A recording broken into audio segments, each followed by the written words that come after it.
Tuhan bersamamu.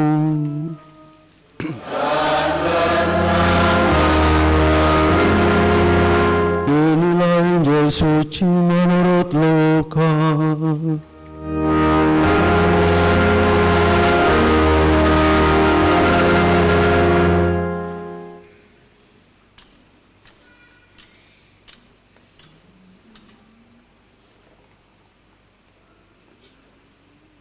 Sekali peristiwa, Yesus berbicara kepada orang banyak tentang kerajaan Allah, dan Ia menyembuhkan orang-orang yang memerlukan penyembuhan.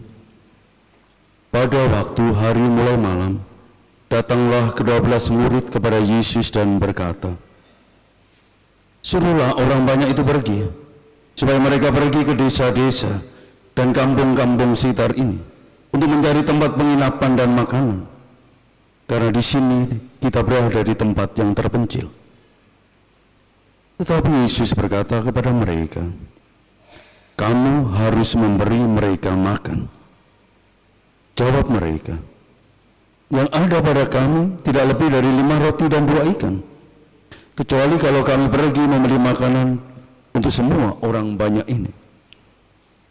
Sebab di situ ada kira-kira 5.000 orang laki-laki." Lalu kata Yesus kepada murid-muridnya, "Suruhlah mereka duduk berkelompok-kelompok, kira-kira 50 orang setiap kelompok." Murid-murid melakukannya dan menyuruh semua orang banyak itu duduk. Yesus mengambil 5 roti dan 2 ikan itu, lalu menengadah ke langit dan memberkati. Kemudian memecah-mecahkan roti itu dan memberikannya kepada para muridnya, supaya dibagikan kepada orang banyak. Mereka semuanya makan sampai kenyang. Lalu dikumpulkannya potongan-potongan roti yang lebih, sebanyak 12 bakul. Demikianlah sabda Tuhan.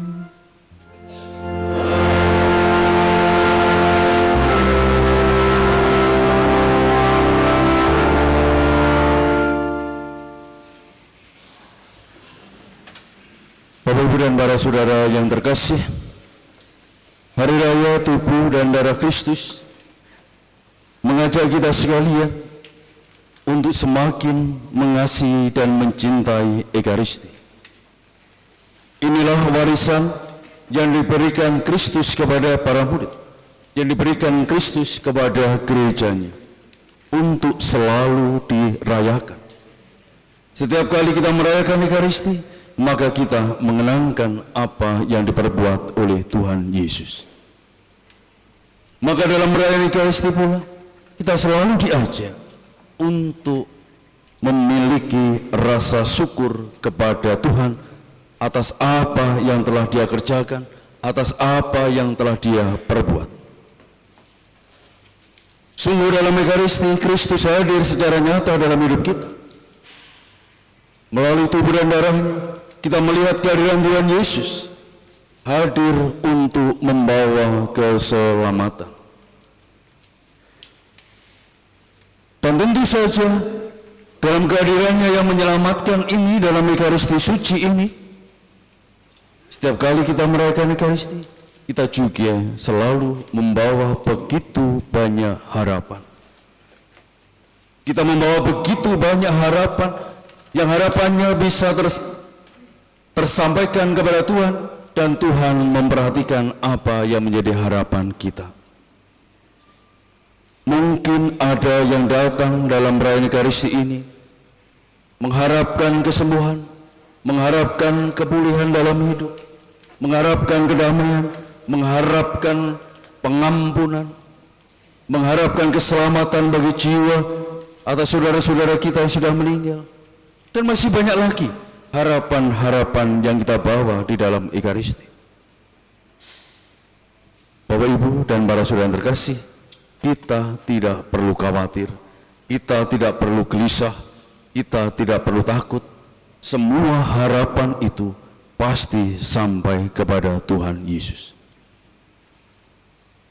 Karena Dia mampu melakukan lebih daripada yang kita harapkan itu semuanya.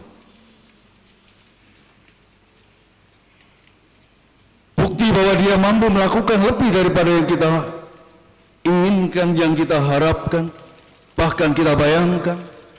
Maka peristiwa hari ini, di mana Tuhan Yesus berbuat atas 5 roti dan 2 ikan yang menghadirkan kelimpahan. Apa artinya 5 roti dan 2 ikan? Di hadapan 5.000 orang laki-laki, belum terhitung wanita dan anak-anak. Ya, katakanlah kalau yang datang itu satu keluarga 3 atau 4, kita bisa membayangkan berapa ribu orang yang datang. Apa artinya 5 roti dan 2 ikan? Maka para murid pun, kami hanya memiliki 5 roti dan 2 ikan. Rasanya sungguh tidak mungkin untuk memberi makan orang sebanyak ini.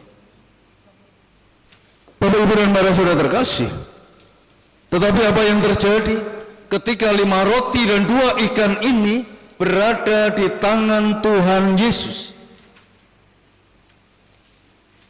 Ketika Tuhan Yesus mengambil 5 roti dan 2 ikan, lalu berdoa, memberkati, memecah-mecahkan dan membagi-bagikan, yang terjadi adalah kelimpahan. Semuanya makan sampai kenyang, bahkan masih ada sisa 12 bakul. Bagaimana itu terjadi? Semuanya dimulai dari kerelaan hati memilih 5 roti dan 2 ikan ini.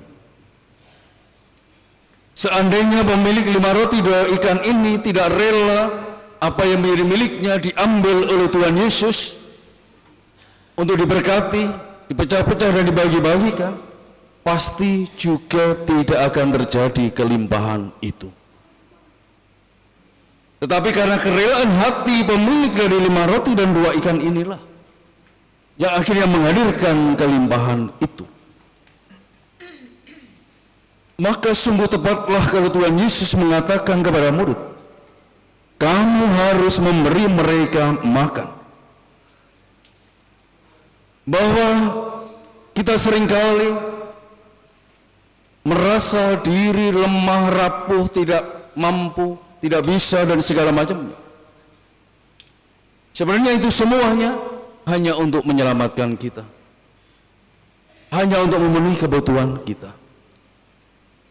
Maka kalau Tuhan Yesus mengatakan kamu harus memberi mereka makan, apapun yang ada pada diri kita, sekecil apapun, sejauh kita mau merelakan diri diambil oleh Tuhan Yesus,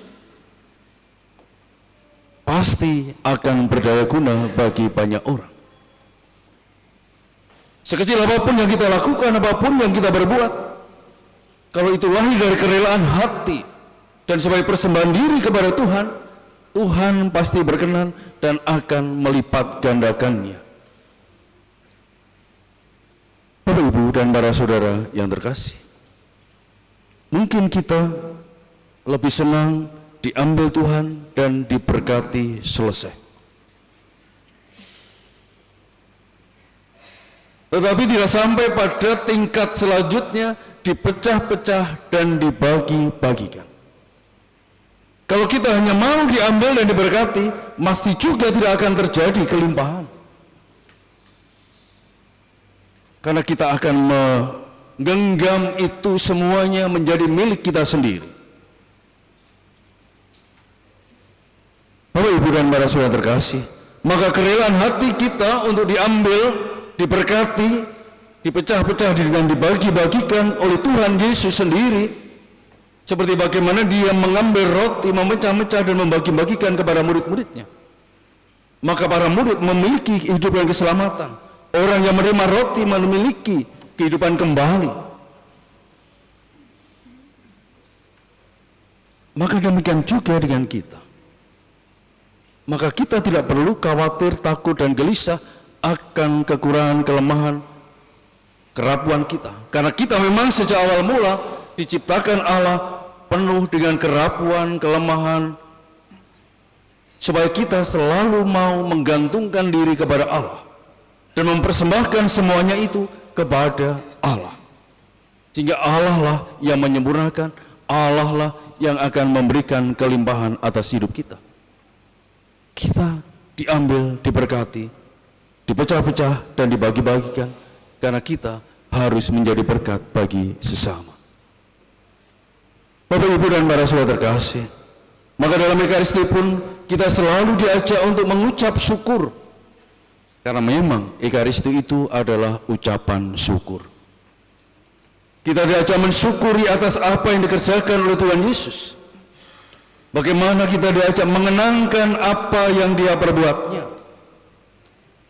Terlebih mengenangkan, menghadirkan misteri Paskah, sengsara, wafat, dan kebangkitan Tuhan Yesus.